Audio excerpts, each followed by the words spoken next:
I'm TSD publisher Ben Love here with Austin Cooper and Hunter Paniagua. We're going to do our weekly recap of the 5 names that just came off our board for the top 50. This past week, we had number 45, quarterback Stephen Rivers, number 44, running back Terrence McGee, 43, tight end Dylan Gordon, Jamie Keene, punter, comes in at number 42, and then number 41, we ended with defensive back Micah Eugene. Let's start right there with Micah Eugene. Of the 10 players who come off the board, we have him ranked the highest. Will he be the most productive? You know, I think he has a chance to. He's going to be challenged pretty early and often by Tre'Davious White coming in as a freshman, for that nickelback, dimeback spot. But, Eugene was very productive last year when he was in games. He answered the call every time they blitzed him or, just had him in the game in general. But, he's got a tough road ahead of him competing with White. But, if he can beat him out, I think he's got a good chance at producing this year.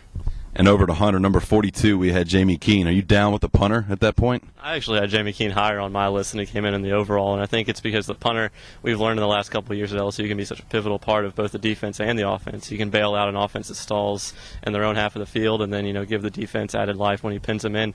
And I think Jamie Keene has the potential to be better, if at least as good, if not better, than Brad Wing was in the last couple of years. So that's why I'm so high, and I think he's more than deserving of being in the top 50, if not even higher than where he was. And at number 44, we had Terrence McGee, a versatile back. What can he mean in Cam Cameron's offense, and is this where he fits on this list? I think this is finally the year that he'll break out. He's been kind of lost in the fold the last couple of years because he's tried a running back, got stuck in the depth chart, tried a wide receiver, got stuck in the depth chart. But now he's finally got a role, and I think he's going to flourish with Cam Cameron, who's going to want to throw it to the backs a lot. Spencer Ware's gone. He's going to pick up some of that role a little bit.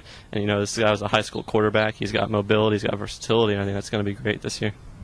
Going over back to Austin, Stephen Rivers. We have him on our list at 45. He's the number 3 quarterback on our list, but he's number 2 right now on the depth chart. Where does he fit in this season, and will he keep a hold of that number 2 spot? I think it's going to be hard for him. I think the only way he gets on the field is if there's an injury to Zach Mettenberger, just because he has the capability to run an entire offense on the field, unlike a freshman in Anthony Jennings. I think we're going to see more of Anthony Jennings on the field this year than Stephen Rivers, just because they're going to produce special packages for him to come in with his mobility and passing ability out of the shotgun. So, I think Rivers has a chance to contribute at some point, but it would be in a worst-case scenario for LSU.